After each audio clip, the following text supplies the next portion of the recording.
ಶಕ್ತಿಯನ್ನು ಯಾವ ರೀತಿ ಪರಮ ಪೂಜ್ಯರು ಅವರ ಶಕ್ತಿಯನ್ನು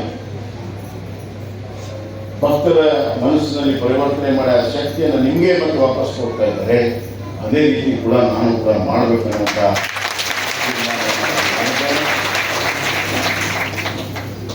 ನಾನು ಹೇಳ್ತಾ ಇದ್ದೆ, ಸಮಾಜದಲ್ಲಿ ಮೌಲ್ಯ ಬದಲಾವಣೆ ಆಗ್ತಾ ಇದೆ. ನಾಗರಿಕತೆ ಮತ್ತು ಸಂಸ್ಕೃತಿ ಇವು ಎರಡರಲ್ಲೂ ಕೂಡ ನಮಗೆ ಭಾಳ ಬದಲಾಗಿದೆ. ನಮಗೆಲ್ಲ ಏನಪ್ಪ ಅಂದ್ರೆ ಮೌಲ್ಯ ಏನಪ್ಪ ಅಂತಂದ್ರೆ,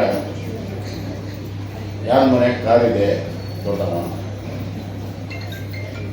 ಯಾರ ಮನೆಗೆ ಮೋಟರ್ ಸೈಕಲ್ ಇದೆ ಅದಕ್ಕಿಂತ ಸಣ್ಣವ, ಕಾರಲ್ಲಿ ಚಲೋ ಕಾರಿದ್ದಾವ ಅದಕ್ಕಿಂತ ದೊಡ್ಡವ. ಮಾತು ಹೇಳಿದ್ರೆ ತಪ್ಪು ತಿಳ್ಕೊಬಡ್ತಾವ. ಮದುವೆಯಲ್ಲಿ ಯಾರು ಲೇಟೆಸ್ಟ್ ಬಂಗಾರ ಹಾಕ್ಕೊಂಡಾರ ಅವ್ರು ದೊಡ್ಡವರು, ಲೇಟೆಸ್ಟ್ ಡಿಸೈನ್ ಯಾರು ಹಾಕ್ಕೊಂಡಾರ, ನಿನ್ನೆ ಒಂದು ಮಾಡಿಸಿರ್ತಾರೆ ಅದಕ್ಕಿಂತ ಹೊಸದು ಬಂದ್ರೆ ಏನು ಹೊಸದು ಬಂದಿತ್ತು ನೋಡೋರು ಅವ್ರು ದೊಡ್ಡವರು. ನಮ್ಮ ಗಂಡ್ಮಕ್ಳು ಇವ್ರದೊಂದು ತೋರಿಸಿದ್ದಾರೆ. ಯಾವ ಬ್ರ್ಯಾಂಡ್ ಇದೆ ಅವ್ರು ದೊಡ್ಡವರು. ಈ ರೀತಿ ಪರಿಕಲ್ಪನೆಗಳು ಬಂದಿದ್ದಾವೆ.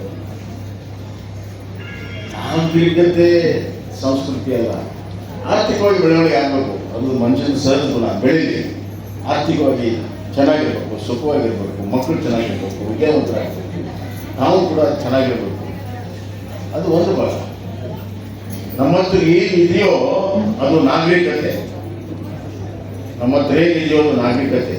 ನಾವೇನು ಆಗಿದ್ದೀವಿ ಅದು ಸಂಸ್ಕೃತಿ. ನಾವೇನಾಗಿದೆ ಅದು ಸಂಸ್ಕೃತಿ. ಈ ಚಿಂತನೆಯನ್ನು ಸದಾಕಾಲ ನಾವು ಅರಿವು ಮೂಡಿಸೋಣ.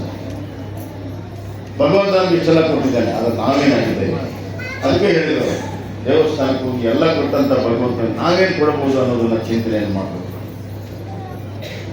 ಕೊಡುವಂತಹ ಸಂಸ್ಕೃತಿಯನ್ನ ಪರಮ